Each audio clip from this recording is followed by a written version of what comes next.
Okay, hello everybody, welcome. So I think we have a fair few people on there now, so we'll make a start.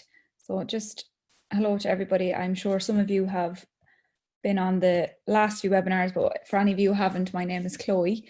I'm working here in Black Knight, part of the marketing team. So this is the fifth, I guess the second last in our series of webinars that we've been running over the last few weeks. Just kind of the goal of these webinars were to help businesses, get online, use tools that can support them in their businesses, in a post-COVID-19 world. Next week, I guess it's going to be a little bit different. We have a guest speaker on, Dara O'Brien. He is from Castlebridge, so he'll be talking about kind of data protection rules for doing business online. Dara is the founder of Castlebridge, so they are one of Ireland's leading data strategy and data protection consultants. So that should be good to tune into as well.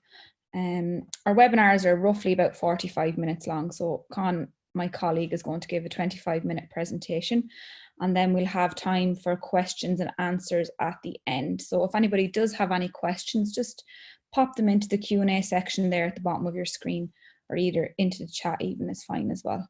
We'll try and answer all of them for you. So with that, I'll hand you over to Con. Thanks, Chloe, and welcome everybody to the fifth in our series of webinars on bricks and clicks, how to do blended business, how to, if you have particularly an offline or a bricks and mortar business, how to use online tools to enhance your business and to help you do better business, and of course manage in this new environment we have due to COVID-19. This is the fifth, as I said, in the series, and we're going to crack straight into it because we've got a lot to talk about today. Just to clarify or to remind you, we're Black Knight. We're Ireland's leading web hosting and domains company. And since the 12th of March, the whole team of almost 50 people has been working from home. And in doing so, we've been helping businesses, very, very busy, helping businesses to get online, stay online, and we've introduced new products. And part of what we discovered was that we needed to actually add some training as well to help people to use those products, especially people who are adapting to online business for the very first time. It's all about keeping the doors open, keeping businesses open, and keeping people in touch with their customers. So the fifth in the series, the first one, how to build a website in 20 minutes. All of these recordings are available online at bk.ie/webinar, and you can review any of those that you missed, or indeed if you want to see it again. The second one we did with Black Knight Shop Builder, how to use our Shop Builder tool to add e-commerce, an online store, to any website, any existing kind of website that you have. The third one was focused on online communication, and that'll have some things in common with today's webinar as well. The fourth one was about booking and scheduling tools, and we showed you some very simple ones of those that you can use last week on the webinar. And today we're talking about trust signals, how to enhance your credibility online. And as we said, we'll have a presentation with Dara on data and data management and data protection next week. Now, I'm going to touch a little bit on that in this week's one as well, but we'll leave the meat of that to Dara. This is the address for all of the webinars, and all of the videos have been uploaded and embedded on that webpage as well, bk.ie/webinar. So why did we decide to devote a particular webinar just to the issue of trust and what we call trust signals? I'll explain to you what we mean by trust signals in just a moment. But I want to start with this cartoon. It's a famous cartoon from the New Yorker magazine by a cartoonist called Peter Steiner, who published this in 1993. And it's a phrase that has gone on to generate lots of memes and that as well. One dog remarks to the other, on the internet, nobody knows you're a dog. It's a good thing in many ways. The internet can be anonymous. You can be whoever you want to be or who you need to be online.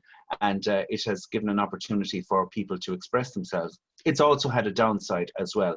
And we've heard a lot about trolls and some vicious attacks being made, and a lot of hate speech online as well. It is a disadvantage also initially when you look at it from the point of view of business. So if we look at the traditional model of business, a local business has a local shop on a local street. Its customers know where to find it. It's been there for years.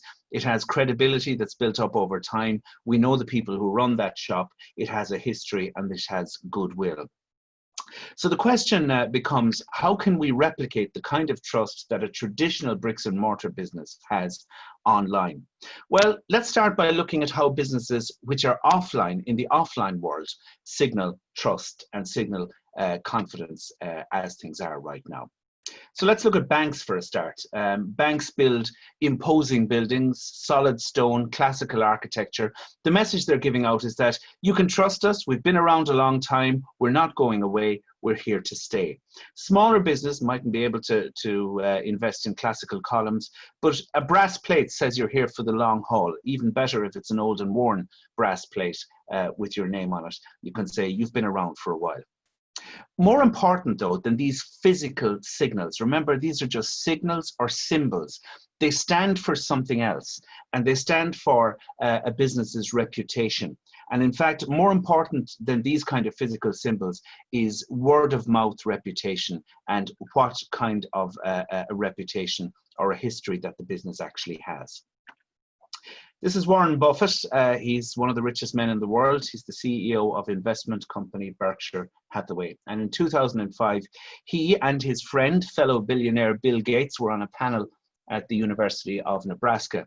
And they were asked questions by business students there. He was asked about ethics in business. And as part of his answer, he explained how he ensures that his managers operate ethically, but he also explained the importance of ethics and reputation. He said, we have all the money we need. We'd like to have more, but we can afford to lose money. We can't afford to lose reputation, he said, not a shred of reputation. The point is that you can make up for money lost on next year's profit and loss statement, but a damaged reputation is like a stain that you can't get out, or you have great difficulty getting out, and it also affects your future earning potential. All the grand facades and brass plates won't help a company which has a poor reputation in the public eye. The point we want to make is that reputation is based on trust, on looking after customers, on dealing honestly and fairly. And while you can use symbols or signals like an imposing big building as a symbol of trustworthiness, it's not enough on its own if there's nothing to back it up. It's only as good as the actual reputation that the business has for how it treats its customers. So grand edifices and brass plates are trust signals as they're used by conventional bricks and mortar business. But they're not necessarily any better than the online trust signals we're going to talk about today. And in fact, anyone can erect a building or put up a sign. As we'll see today, some of the online trust signals may actually carry more weight than that. So let's talk about the steps to building trust online. We're going to cover 7 steps today, which are steps to building trust online. The first of these is having your own domain name. We've talked about it a lot here in Black Knight before.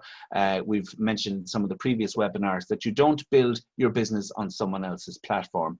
It's fine to have a page on Facebook, but you need to have your own space that's registered in your own name.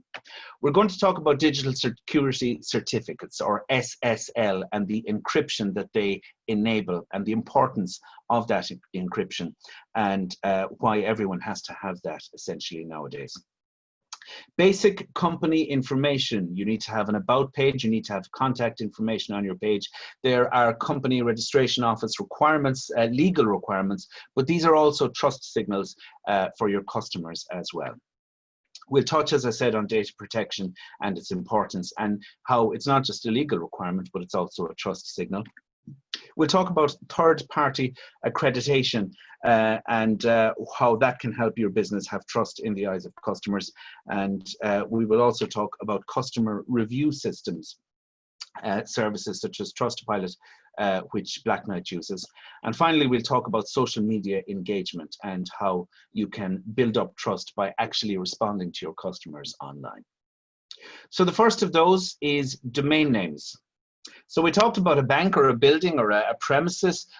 When you buy property, commercial property, when you rent commercial space, when you put up a building for one reason or another, you're staking out your own space online, or sorry, on the physical trading street. And a domain name is a little bit like that. That's our main domain name for our business. We're Black Knight. We are at blackknight.com.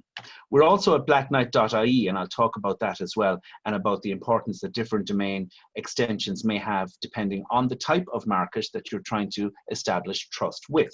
That's another example there, blackknight.eu. We are a domains company, so we have loads of domain names with blackknight.org as well. We don't recommend you register dozens of domains, although we wouldn't mind selling them to you, but that's a whole other story entirely.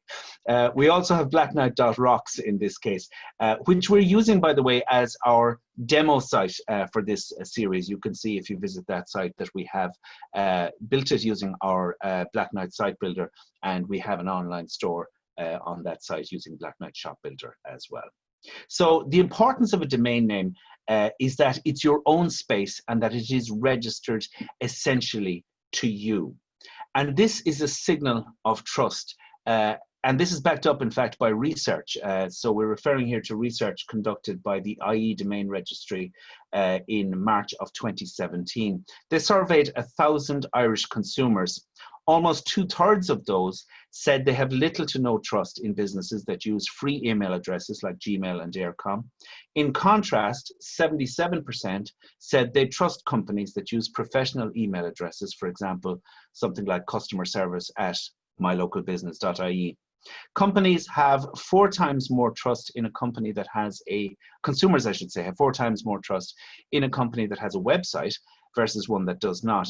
And companies that don't have a website but rely exclusively on social media to connect to their customers are seen by consumers as less trustworthy. 63% of consumers saying they had low trust in them. And it's essentially, if you stop and think about it, the reason why is that when you do invest in your own domain name and a proper email address, you're signaling to your customers that you're serious about your business, and in turn, they'll take you seriously as well. I want to show you a photograph that I took on the street in Galway a few years ago. So this is, I've obscured the name of the company and their email address here as well. And it's absolutely entirely their business how they choose to use their domain name. So you can see they've gone to the trouble of registering a domain name. You know that because they have a www.3-letter domain name.ie, which is great for them. And I think they have a pretty decent website up at that site as well. But what they didn't do was they didn't take the trouble to use that domain name for their email as well. And it's not difficult to do that, but instead what they actually did here was they had their company name, but they couldn't exclusively get that even on Gmail. They had to add the number 1 to it there to get it to work as well. Again, it's a very, very small thing, but if you have a domain name, it's worth remembering that you can use it for your website, sure. You can also use it for your email. So you could have info@mycompany.com or .ie in that case as well. You can put it on your stationery, put it on the back of your van, put it on business cards, all kinds of things such as that, and on your advertising as well. So the research I cited was by the .ie domain registry, and I want to talk specifically about .ie domain names. And this report is from the IE Domain Profile Report, which was published last January. And something very interesting happened in the last 10 years in Ireland. So if you look at the picture that's there, the graph, you can see that .ie domain names were 40% of all domains registered by Irish hosted websites. 40% of those were on .ie domains in 2010, and .com was the number 1 at 43%. Now you can see that, in fact, there's been a swing of 10% from .com to .ie. Now in Ireland in 2019, 2020, half of all domain names are .ie domain names used by Irish hosted websites. And the .com has fallen to 33%. .eu, .net, and .uk remain the next most popular options there. So you'll know this yourself. If you look at a .ie domain name, you'll say to yourself, that is a company which is either an Irish company or it's a company which has a connection to Ireland. You can't actually register a .ie name unless you have an actual connection to Ireland. And as a result, .ie domain names are recognized by Irish consumers as being Irish, or at least taking the trouble to market and do business in Ireland as well. So it's worth considering if you are trading online, if you are doing business for an Irish market, a .ie name is a very important choice. Now, conversely, if you are looking at doing business outside of Ireland, you might choose a different domain name. You might choose something like .com, or you might choose perhaps the country code domain name for the country market into which you are selling, like .fr for France, or .uk or .co.uk for Britain. So that's something to bear in mind, that the choice of domain extension has to be taken into account in relation to what actual market you are addressing. Of course, if you're not addressing any particular market, or if you don't feel the need to associate yourself with .ie or .com, there are lots of other creative choices for domain names. We offer hundreds of them here in Black Knight. This is one of my favorites, and this is from a print ad for the program to the Indie Cork Film Festival a few years ago, from the local vegetarian restaurant in Cork City, which is Paradiso, and they have very cleverly registered paradiso.restaurant, and it's a very creative idea, and it stops and makes you think. It's an option, and if you go to blackknight.com and click on domains, you'll see that we have literally hundreds of what we call new generic domains. They're not tied to any particular country, but they're things like restaurant, books, shoes, clothes, things like that as well. Off the top of my head, I can't think of all the names of them. So that's the first one of the steps to building trust online, is register a domain name. It's your own space online. It's registered directly to you. The second option then, digital security certificates and encryption. These are also called SSL, you'll be familiar with. That's an example of an SSL cert in action. If you go and visit our blog site there, not just our e-commerce or our business site.com, but also on the blog site as well, we have that set up with a digital security certificate, which means that the email address, or the web address, I should say, doesn't start with HTTP:, it's HTTPS:. And when that happens, you'll see a little padlock will appear in the top of your web browser as well, telling you that your connection with that website is secure because you have a digital security certificate. That's what the address looks like there. The S stands for secure, and this is essential nowadays. Even if you're not taking payments online, if you are doing business, if you are just offering information on your website about your opening hours and things like that, what's happening now is that over the last 4 or 5 years or so, the major internet players have been encouraging, companies like Google and Apple have been encouraging companies to move to secure communication for everything, not just if you're taking payments. And what's actually happening is that sites which don't have a secure certificate or a digital certificate are being pushed down lower in the search results, because Google now believes that it's in the customer's interest to have secure communications with all websites.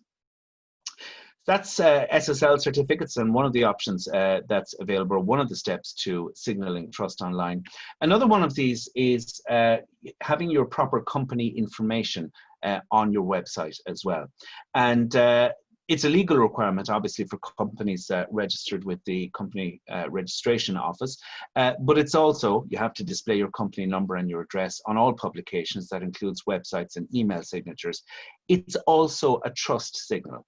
And if you think about going to a website and seeing, hang on a second, I can't see where this company is based, I can't see any information about them, I don't even know if they have any staff. The more helpful information like that you put up about your company, the more trustworthy your company appears. And very often, we've all done it when you're trying to do business with somebody online. You see something that's for sale and you're wondering, you know, what kind of a business is there? It's reassuring to say, oh, hang on a second, I see they have an address, an actual physical address, as well as a domain name. I see they're registered with the CRO or whatever it may be. I see that they have a phone number. And this is just a little snippet of Black Knight's own about page, but we also have a contact page with even more information as well.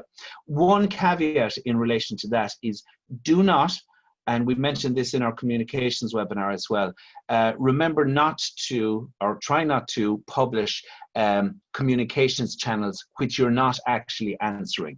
So if you have an email address or a web form, make sure that that form or that email address is going to an inbox that somebody is actually replying to.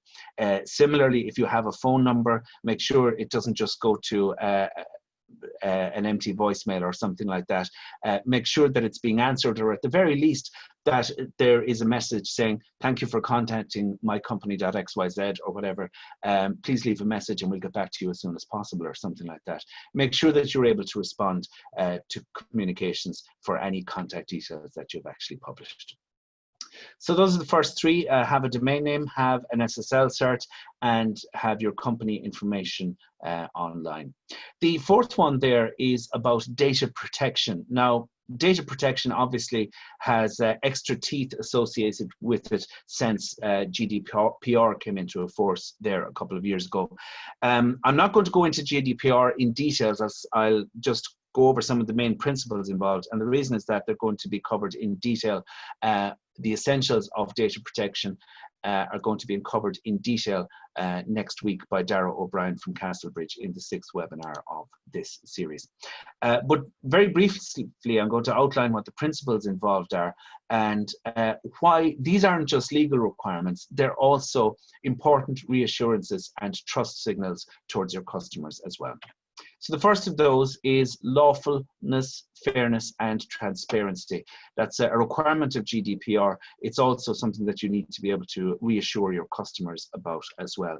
How you do that? Personal data should only be collected for specific, explicit, and legitimate purposes. So the important thing here is that you consider, when you are dealing with customers, especially if you're selling it online, you have to ask yourself, what data am I collecting? And what purpose am I having that data for? How long do I need to keep that? There's a thing called the lawful basis for processing data. And in most cases, and for companies, the one that's recommended is that you need to process this private personal information about your customers in order to give them the service that they've contracted or that they've bought from you. But again, you need to consider all of this, that what are the explicit purposes that you're going to be processing this data for. Data minimization means that you only keep the data for as long as is necessary, and you only take the data that you actually need. You need to make sure that data is accurate. It needs to be accurate, and you need to give people, if you have their personal information for legal purposes, for the purposes of providing them with a service, then you need to make sure that they have an opportunity to correct any mistakes that may exist in your records relating to them. It needs to be stored only for as long as is necessary and for the purposes for which the personal data are processed. There needs to be integrity and confidentiality, including protection against unauthorized or unlawful access. And finally, there needs to be accountability. Data controllers must be able to demonstrate compliance. Now, the accountability and the transparency are very important when it comes to actual trust signals, because the point is that you need to actually have information on your website. It's a legal requirement, but it's also an opportunity for you to reassure your customers about how you're handling their data.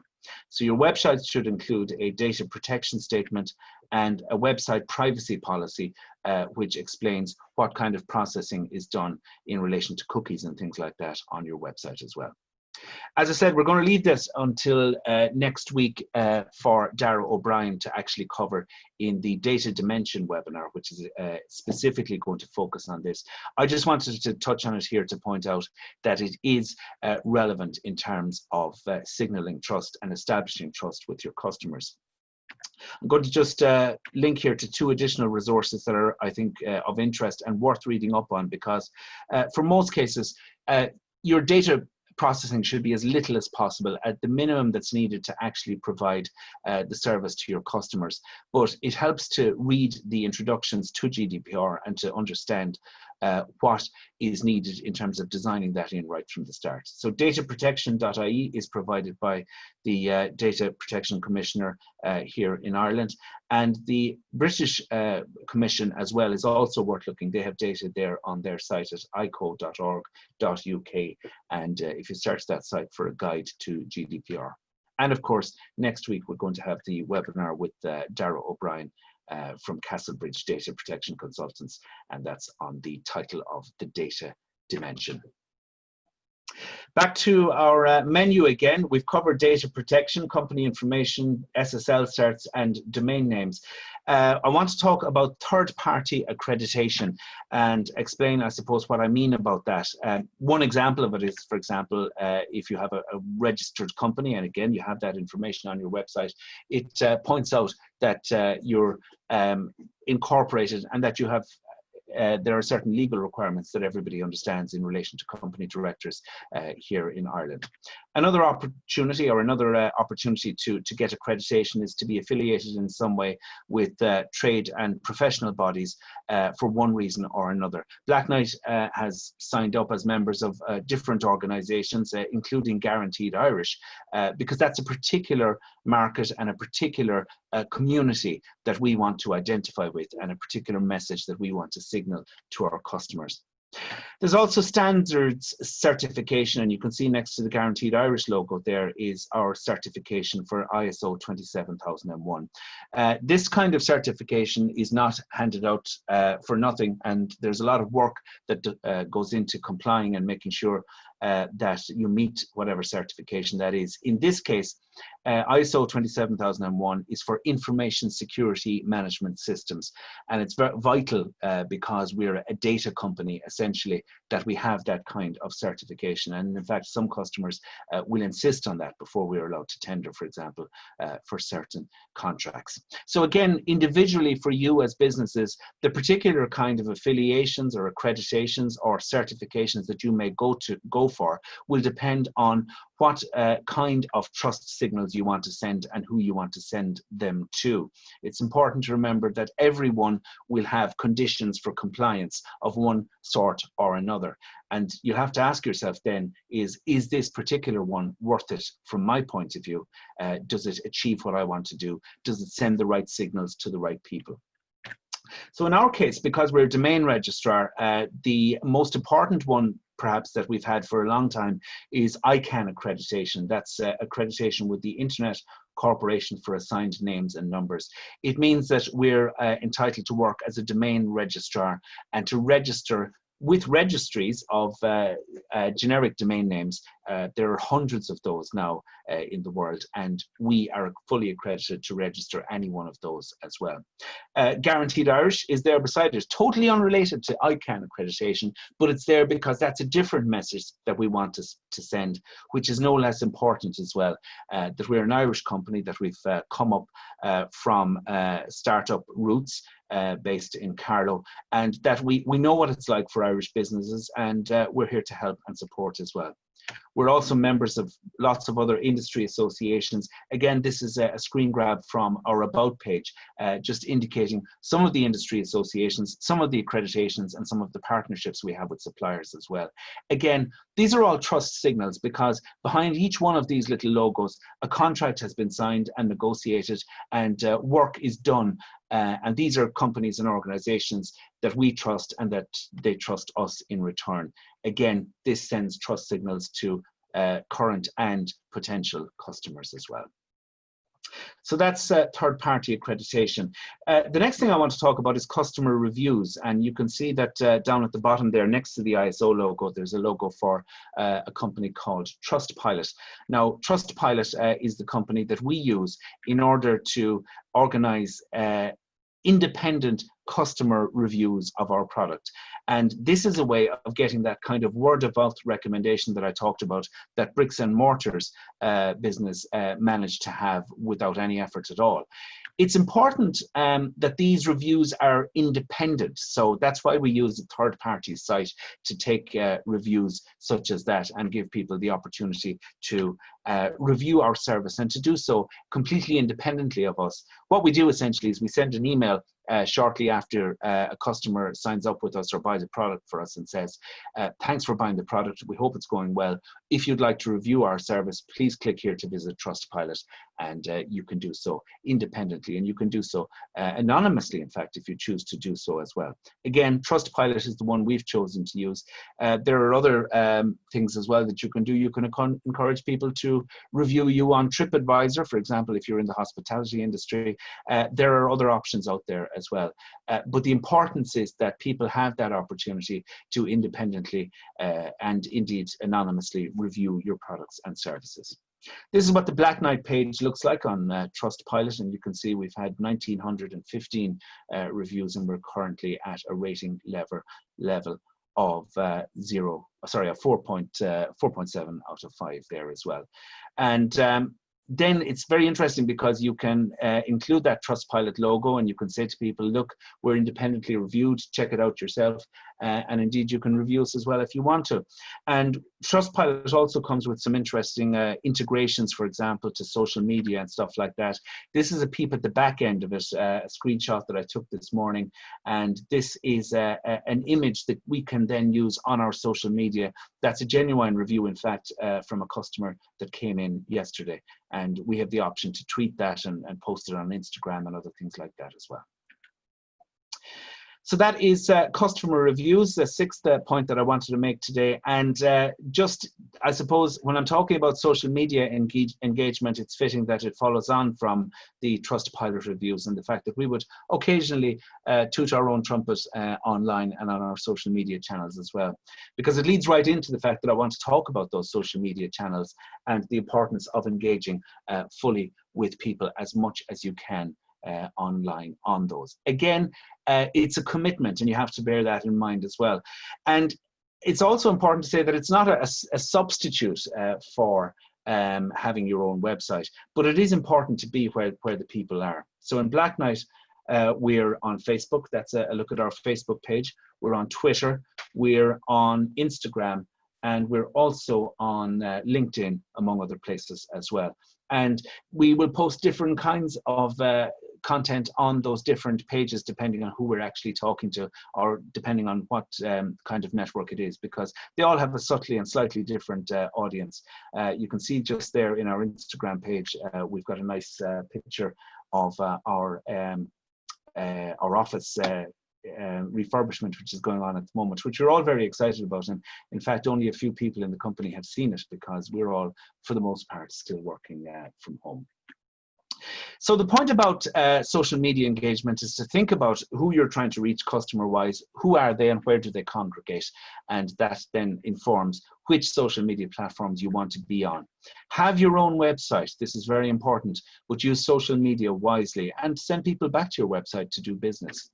Engage with people online, reply to messages that are there, offer support, and follow up if people have queries or questions about your products or services, especially if they are current customers. And some customers are more comfortable using, for example, your Facebook direct messages, Facebook Messenger, or direct messages on Twitter, than they might be doing something like engaging with your help desk through other channels. So it's important to make sure that if you are allowing people to contact you via Messenger or direct messages on Twitter or something, that you integrate those social services right in with your help desk, things like Zendesk or other things as well you could do.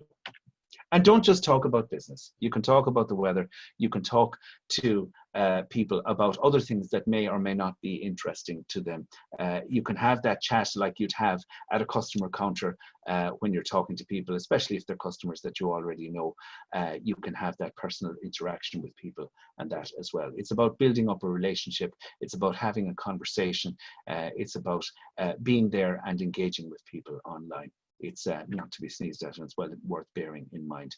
Seventh point that I wanted to make in relation to those steps to building trust online. And again, these are 7 different methods, if you like, to signal trust and to actually get online and to use, I suppose, these kind of methods to establish the same kind of reputation and the same kind of word of mouth, I suppose, reputation that customers or that traditional bricks and mortar types of businesses would have had. Just to remind you again, all of the 6 webinars in the series are available on this page, vk.ie/webinar. If you've missed some, you can review them all there. The full list is here. And this is, in fact, today is the final one that I'll be presenting, because next week's webinar is going to have a guest presenter. That's Dara O'Brien from Castlebridge Data Consultants, and he's going to go into more detail on the data dimension of doing businesses online. It's something that carries both risks and opportunities, as he will explain.